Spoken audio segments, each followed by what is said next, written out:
With the Acolyte coming out on Disney Plus at the moment, and Star Wars Outlaws only 2 months away, I thought it was finally time to platinum Jedi Survivor. This is a sequel to Fallen Order, which I already platinumed ages ago and don't have a video on. However, there is a 5-year time skip, so the stories are quite separate, and it'll be easy enough to follow along with the story, which is actually quite good. We start off with a recap, but honestly, all I got from it was that Cal Kestis has friends. So where to now? And we start our story on Jedi Knight difficulty, with a seamless transition to the start of the game.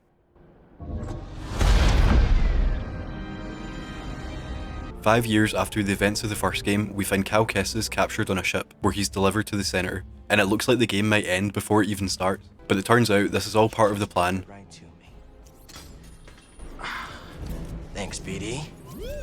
We escape out of our cuffs and make our way through some early combat, climbing, and collectible hunting, which basically sums up the whole game. We then find our first save point and can start to level up our abilities already.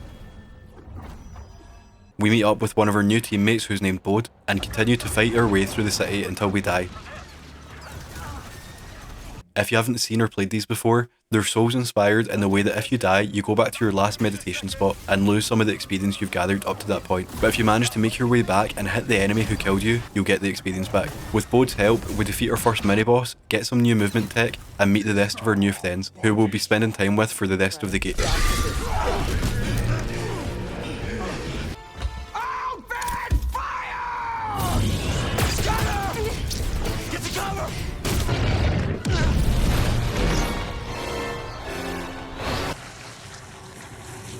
After getting back up, we fight our first actual boss, so this is a great time to quickly explain the combat. If you played Sekiro, it's Sekiro. If you've not played Sekiro, go play Sekiro. But basically when you attack, you'll do chip damage to their health bar, but you'll mainly be doing damage to their posture. If you block at the right time, you'll parry their attack, which will do a lot of damage to their posture, and once their posture is empty, you can do a lot of damage to their health. And then their posture bar will recharge, so the fight basically resets. Because it is a Star Wars game, you've got different force powers you can use in combat, and also different stances you can take with your lightsaber. Single lightsaber, dual blade, 2 lightsabers, and there's a few more we'll unlock along the way. We get a trophy for defeating our first boss. And before leaving Bode, we made sure to get him to help us 10 times in combat. I'll explain why later. We got on our ship, but before taking off, we customised our lightsaber, which is maybe the best part of the game. Using the ship, we head to Kobo. But as you'll see a lot in this game, our ship, the Mantis, can never seem to land where you want it to. So we spend a lot of time getting to the town, doing the usual combat, climbing, and collectible hunting, while also finding a few people we can't help out yet, so we need to come back later. We make it to the middle of Kobo, where we meet Turgle. And one of the main bad guys, Davis, who we send packing. Next time you want to pick a fight, you go through us. And then we reunite with our old friend Grease from the first game, who now owns his own cantina. He sends us underneath the cantina to find a part to fix the Mantis, where we find some boglings, which of course we can pet. And again, something that happens a lot in this game, when we find the thing we need to take a long detour to get back to where we came from. However, we end up being lucky as we find an ancient Jedi temple, and also find a High Republic era droid named Z. By completing some puzzles, we're able to free and fix her, where we find out about a mysterious planet called Tanalorr. I came as soon as I could, Master Creed. The key to Tanalorr is in that array. And she gives us a device. We bring her back to the cantina, where we meet Bode again, and get a trophy for flushing the toilet. And this is where the game begins to open up with exploration and side quests. First, we spend some of our currency on some customization options, and ignore the story to do some side quests. Along the way, we confuse an enemy to kill another of its own kind, defeat a Rancor, and wipe out an enemy watchtower. There's a lot of side quests and collectibles in the game, but obviously I can't show all of it, so just assume as I'm going through the story, I'm also full exploding each area along the way. For example, there's a bunch of these Jedi chambers, which are obviously more linear, but remind me of Breath of the Wild shrines. We need to complete all of these chambers for the platinum, while also finding hidden chests scattered throughout them. And after about an hour of exploding, we finally continue with the story by heading to the Forest Array, which is apparently linked with Tanalorr in some way. To get to the middle of the array, we have to solve puzzles to get through barriers and avoid this blue stuff on the floor called Kobo dust, which culminates in us learning to tame this creature and glide our way towards the centre. In the array, we use our device to open this Bacta tank, and get a flashback of the Jedi Dagan Gera and Centauri Kree on Tanalorr. Welcome to Tanalorr. To put it simply, Tanalorr is basically a hidden planet, and they planned to build a Jedi temple here so they could be safe until they were attacked.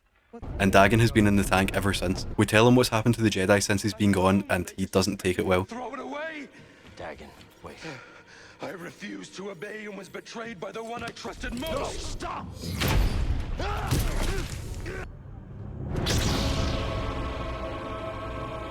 So we have a boss fight with him, until he escapes on a ship, when Davis picks him up.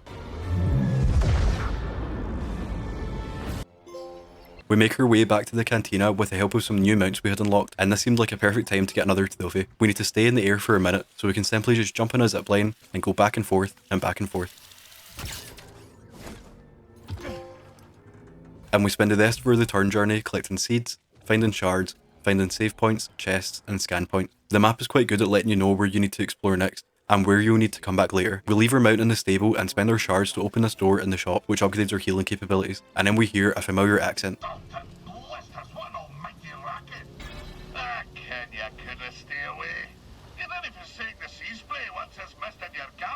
And we accidentally get a trophy here for killing one of our mounts.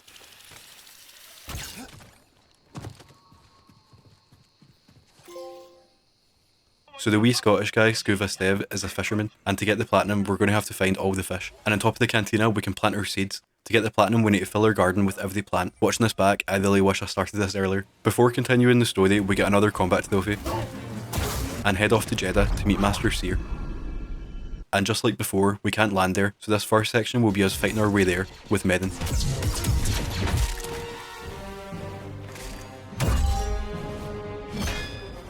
So there's two companions you'll do combat with in the game, and you need to hold R1 and square to command them to help us 10 times each. So earlier on when we were with Bode, I made sure to do it 10 times, and now I'm working on it with Medin. It's worth making sure you get this early, because it's the only missable trophy in the whole game. I was making sure to do stealth kills whenever I could, so before making it to Seer, we got a stealth kill trophy and our companion one. Welcome to Jeddah. I knew the storm wouldn't deter you. We get information from the Jedi on Jeddah, and are instantly sent back to either Kobo or to Kobo's moon. We also get the blaster stance, so of course we had to make sure the gun looks cool before we head off to the shattered moon of Kobo. And of course we land far away from our objective. On the way we find this force tear, and these are combat challenges. This one's quite easy, we just need to defeat 150 of these easy enemies. I did actually accidentally start it again, but this wasn't a waste because we got a trophy along the way. Not much happened on the moon itself, but we found another weird device, and after defeating this enemy we got the crossblade stance, but this doesn't fit my playstyle so I don't use it much. Before leaving we scanned an enemy from far away with BD1, and head back to Kobo to tend to the garden, buy some stuff, and start to explore Kobo in relation to Tatooine. So this is basically just introducing a new collectible, where we need to explore the world and take out a bunch of bounty hunters. On Kobo we find another artifact and take them back to the Jedi until the Empire attacks, and we're sent across Jeddah to help people get to safety. And no heroics. This is one of the best parts in the game in my opinion. It looks and sounds great, and the traversal here is really fun with the wind blowing so fast.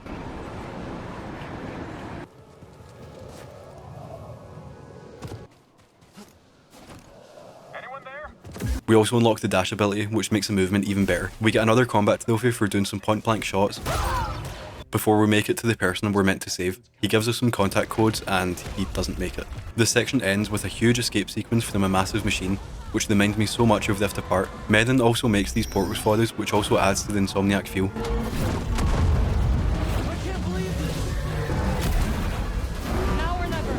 And this great set piece ends with a massive force push to kill the machine.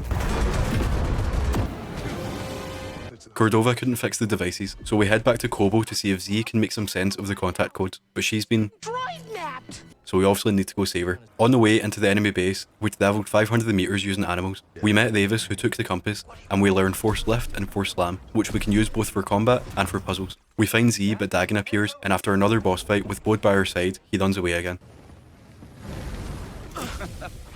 You're not getting away that easy. And finally, with Force Lift, we can come back to the wee guy we met at the start and help him out, which gives us another trophy. While we were here, I farmed another combat trophy for dodging 50 times, and fully customised every part of our equipment. And we followed Davis and Dagon back to the moon and killed an enemy with a mining cannon. We then fought Davis, and he told us where Dagon had went. Centauri Kree's Observatory. And then we granted him a warrior's death. So let me guess. Back to Kobo?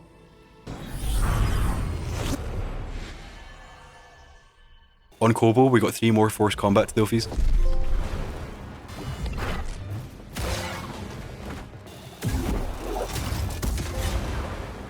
And found a platforming force tear, and these are another great part of the game. In these force tears, you need to use all the skills you've learned so far to make it through a platforming challenge. If you die or fall, you need to start the whole thing over again. There's a few of these in the game, and they're genuinely also fun and unique. We get another combat trophy for parrying, and fully explored the Fongay Caverns, which ends in a boss fight against 3 people with lightsabers, which as you can imagine is pretty hard. However, something I think is pretty cool is that during your journey down to the bottom of the cavern, you can find each boss individually, and if you solve a small puzzle to get to them, you can actually fight them individually, and sometimes they'll just fall down a hole. We get a trophy for completing this side quest, but now we can also see collectibles on the map, which is super handy. We'd also now leveled up enough to fully upgrade 3 different skill trees. We unlocked a new customization option, and if you're wondering what Cal's done with his hair... Before you ask, no, I haven't had me hair cut. It's just slipped back. I just slipped it back. That's all, and it looks quite good. That's all I've done, I've only just slipped it back. We continued the story by killing Rick the door technician, meeting Bode, and confronting Dagon at the top of the observatory, where we finally managed to defeat him.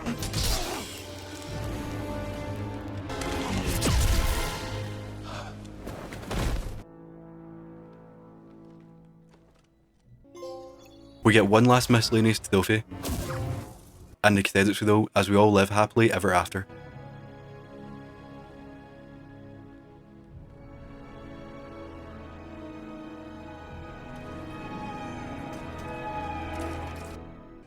Imperial forces coming in from all sides. They found us. Get your people out. Hold them off as long as I can. Boat. No!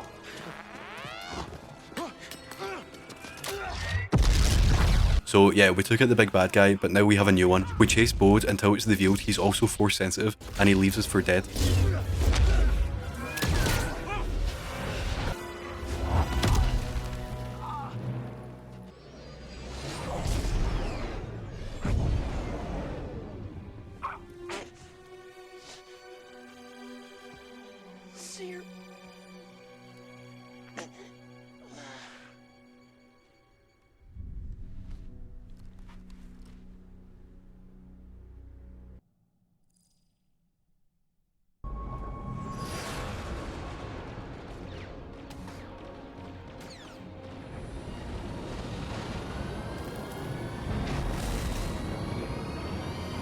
When we respawn, we take control of Seer, and this is another one of my favourite sections. You just feel so incredibly powerful here, and it's pure fun. I understand a game called Survivor isn't meant to give you this power fantasy, but I would honestly love if Respawn made a smaller linear game that played a lot more like this. The power fantasy does end quickly however, because we meet a familiar face for the tough boss fight.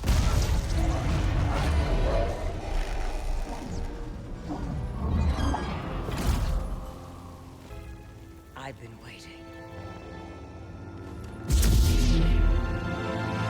As you can see in the Vader fight, if you get hit with the choke twice, then you die.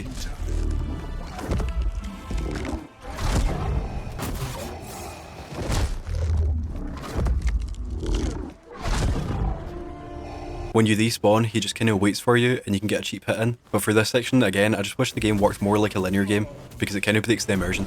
Since you die so fast here, I ended up just sticking it on easy and easily defeated Vader, which creates a new timeline where these games now take place.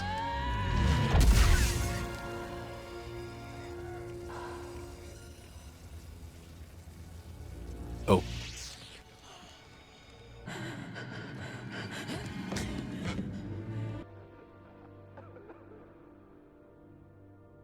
We follow Bo to the Empire base on Nova Garen, where we meet his daughter and him. This is the hollow that Dagon was watching.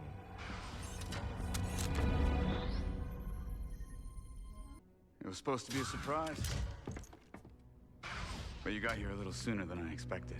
The gist of his story is that he's been forced to work for the Empire so that his daughter is kept safe. But now that he's found out about the hidden planet Tanalorr, he wants to go there and start a new life with his daughter. With nothing working out for Cal at the moment and his second master dying, he begins to embrace the dark side.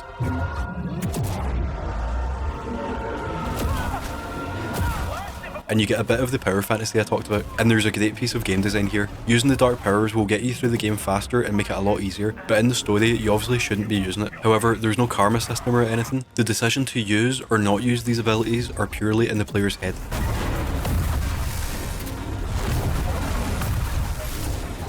They're all dead because of him. Cal!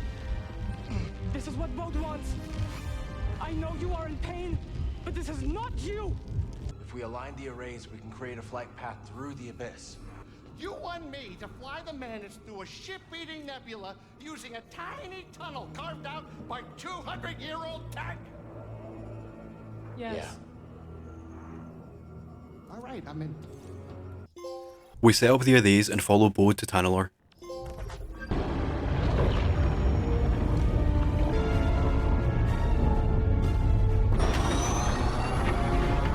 Hey, wait a minute. Is it me, or is this tunnel getting a tad cozy? It's not just you. Are you crazy? If you jump into hyperspace blind, they'll be picking up pieces of the Mantis all over the outer rim. Do you trust me? You know I do, Cal. Let her ride.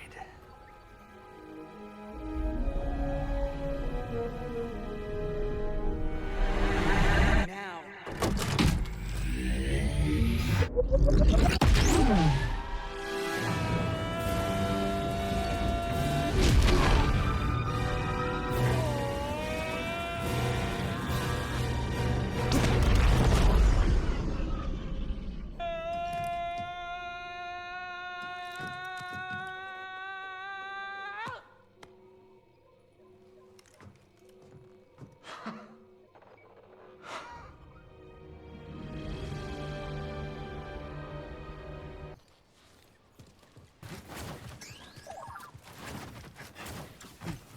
Star hiding in the night.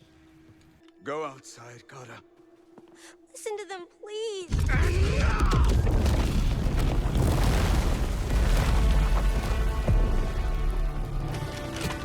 I will decide what's best for my family. And then with Medin by our side, we have our final boss fight of the game against Bode.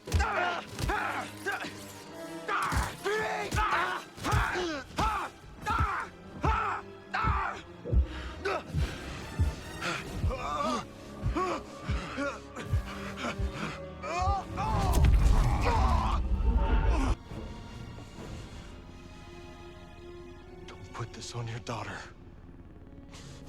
Bode, we know what it's like to grow up alone. Please, listen to them, Papa. All right. And when the Empire comes, will you be able to protect my little girl? No, Papa! Stay back!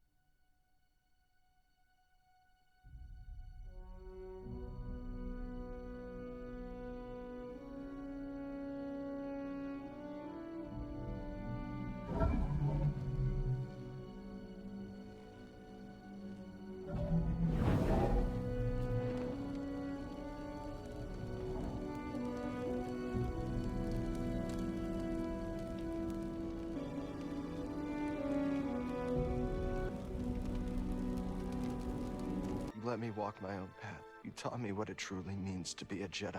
We will continue your legacy, Seer. But I'm scared. I almost lost myself. I don't know if I'm ready.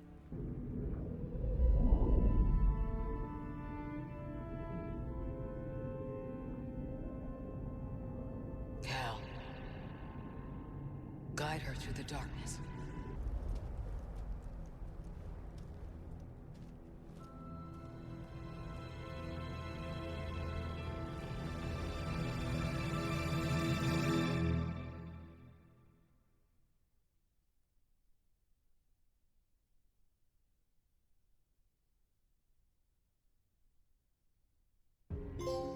Now that the story is over, it's cleanup time. I've explained most of the collectibles already, so this section is self-explanatory. And the collectibles are on the map, so we can just go planet by planet. As for what I think about the story, it does get bogged down a bit by the open world nature of the game, and sometimes it does kind of feel like, go here, cutscene, go here, cutscene, go here, cutscene. But it's done well and it's quite ambitious, which is more than you can say for most of the play games. And I think the themes of the game are quite interesting and it sets up a lot for the future. I did have fun with Fallen Order, but the story didn't grab me, and I found Cal quite boring as a character. He's not much better here, but all the stuff around him is, and I'm excited to find out whatever happens next. Now we just have to finish Kobo, which as you can imagine is the biggest planet. In the cantina, you can talk to various people who will put more side quests on your map, and the map ends up looking like a Star Wars Ubisoft game. So we continue to complete the chambers, found the spawn of Ogdo Bogdo and a poncho. And after killing every bounty hunter, Cage revealed she was just trying to raise her bounty so she could kill us, but her fight is interrupted by another familiar face, or helmet, I guess.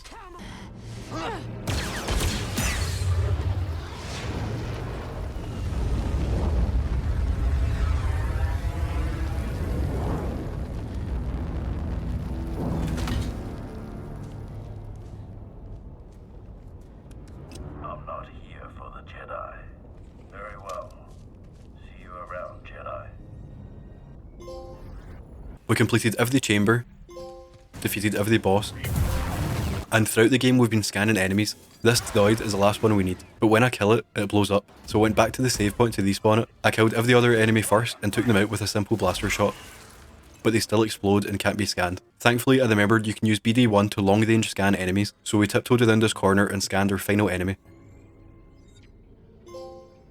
And we completed every side quest to invite people back to the cantina, before climbing to the highest spot in this part of Kobo.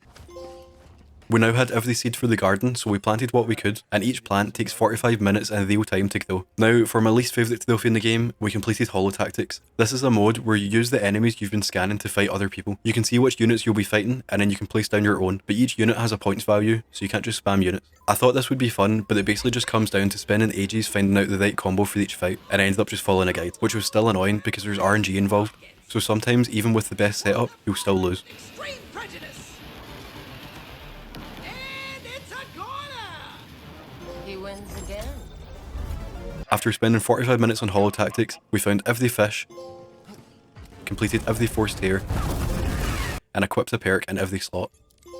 I was missing one shard and I was confused because it wasn't showing up on the map, so I thought the worst and assumed it was bugged. But then I spotted the shard in an area on the edge of the map, so I collected it and head back to the shop to get the trophy for spending every shard. Here you go. It's a deal. And now all we had to do was plant every plant, which means we need to idle for 45 minutes. While we waited, we got our second last trophy for doing a dropkick with a mullet. And now we wait. If you made it this far, leave a comment with your Star Wars film ranking, what your favourite Star Wars game is, and if you're excited for Outlaws. And also, let John Callum know that The Last Jedi is actually good. After our plants had fully grown, all we had to do was quit and load back into the game to get the Jedi Survivor Platinum Trophy.